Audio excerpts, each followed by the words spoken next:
Flory Models daily vlog. Here we're on the 10th of February 2016, and as you can see, we've actually got the Terminator together, including the tracks on. Those troublesome tracks, no longer, they are on. It's put together. No problem at all. I have to say, I'm using the new Vallejo paints. Now I say new, I don't know what they've changed with them, but they seem to be spraying a lot better than I ever remember Vallejo paint spraying. Coverage, absolutely superb. Thinning them, no problem at all, and I've used them spraying neat to put the camo on this guy, and they've worked an absolute treat all the way through. So I have to say, big thumbs up to them. Whatever they've changed is fantastic. And it's not only that, the smell, which I know is really gimmicky, but that perfume smell to start with annoyed the hell out of me.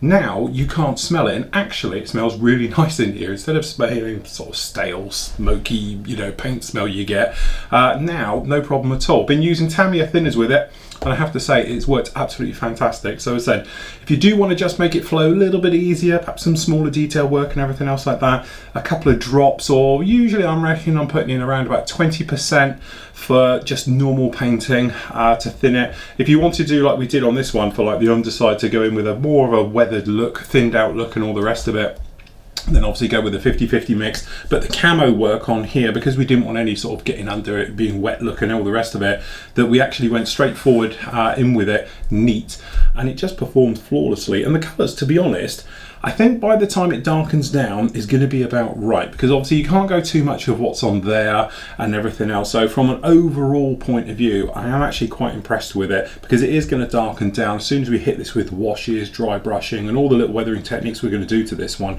It is going to make a vast difference. But I have to say, the kit itself, although it gave me all those problems in the early part of the build and things like that, now it's absolutely fantastic, gone together really well. And as I say, troublesome tracks, beauty about these things is that you can actually just feed them in like the real thing, drag them all the way through to the back, pull them together, click them in, put them in, and then because we have got that little bit of a problem where, as you see, we've got pads. Technically we don't want pads, so now we can just whiz this around and we put it to where we've got the actual spiky track. Okay, so no problem with that at all. So basically all the camo work, painting work and everything else will be up with you with that one on Monday. Okay, so no problem with that. Pushing along really nicely.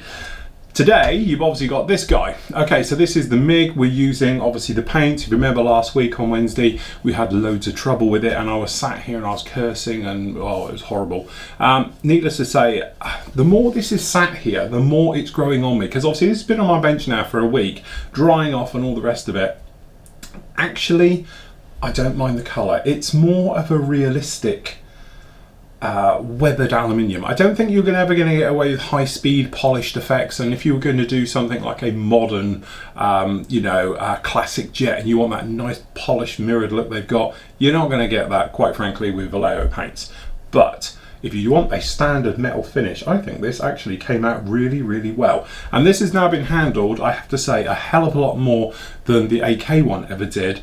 And it has not shown any signs anywhere whatsoever of fading. Okay, this is even on the leading edges, because I thought I'd gone through the leading edges, but actually it's just in the light, it reflects in the light and everything else. So, okay, it's not a true metal. It hasn't got that luster, the deep shine and everything else that you're going to get with the AK, so I'm not going to get rid of my AKs. Don't think I'm suddenly now going to be going down the acrylic route, but for day-to-day painting, I have to say I'm a massive fan, and I would be quite happy now to get rid of all my other metallics. I'm just going to stick with the Vallejo metal colours, because hand painting, they're beautiful, they spray fantastic, and they give a hard as nails finish. Okay, they decal beautifully over the top. We had no coat to protect this, and we used basically micro sol and set over this, and it didn't even fizz up. It didn't give any funny looks that you needed it to settle down and all those things. It worked an absolute treat. So next stage is this. Now I've never done this before with a hot air gun. As you know, you've seen videos on this that I've actually done it in the kitchen. I put the acrylic rod in the oven, leave it in there for 10 minutes or so, come back out, and then we literally bend it to the shape we want. Okay, and then away we go. The drawback to that is, if you want a complex curve like we're trying to do on this, so it fits into the stand and it's going to swoop round and give us a nice high energy look, it's going to be one of those things you have to bend it and everything really quickly. With this, I'm hoping I can sort of bend it and take it off the heat, put it back on, just manipulate it and all the rest of it. Because the great thing with these guys is it'll do this, and I can stand here with you, and a bit like a glass blown and all the rest of it, I should be able to bend it into the position I want. Now, as I say, I've never tried it with one of these, and I am fully aware of the problems that you can have, i.e. if you don't heat it enough, it's likely to crack because it's going to heat, uneven all the way through. If you overdo it, it's going to bubble, okay? So yes, I am aware of the problems, but I thought it would be worth a try, purely because I've never done it before. So it'll be a test live on this, which had better work because I've only actually got one length of this acrylic rod. So if it goes horrendously wrong, I'm in the trouble, okay? But generally, I must admit, quite excited. That then will almost complete this, because by the time we've done that, the wash would have gone on, it would have had a wash, we'll probably give it a lacquer coat to seal it, and everything else like that. Then all we've got to do is pylons on, weapons are painted and everything else. So really, it's not much more to this one. By the time we all get the bits and pieces on, so this will be finished by the weekend, which is absolutely great. Say the Terminator, I don't think will be that far behind. Tomorrow, obviously, I'm going to be starting on filling. So this will be the standalone video, going to be about half an hour. We're just going to talk about fillers, and that will be solely it. Okay, so it's literally going to be fillers and filling, removing filler and all the rest of it. So it's going to be the second now part of the new tutorial set, which is going up. Remember, sanding is already up there and it's in filling and sanding, but obviously the filling video will then get removed and replaced by this one as we make our way through. So pretty exciting times with that one. Thank you for all the feedback and everything we had. Thank you for everybody who joined me yesterday for the Q&A as well. It was great to have it back in the old format and all the rest of it, so I can answer your questions and get bits and pieces out here live and everything else. That's about the format I'm thinking of going with now. So obviously you'll get 3 Q&As with me, and you can ask me any questions you like and all the rest of it. Just post them up in the Ask Phil section on the forum.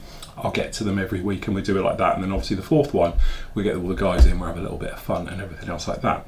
So today you've got up now, which is now part, is it 4? I think 4, 5, I don't know, can't remember now, of the actual MIG. So you can go off and watch that one now. That's going to cover all about this beautiful paintwork and all the troubles we have with the primer and all the bits and pieces like that. So that is up on the site now. So join me tomorrow when I might have bent this into some type of shape.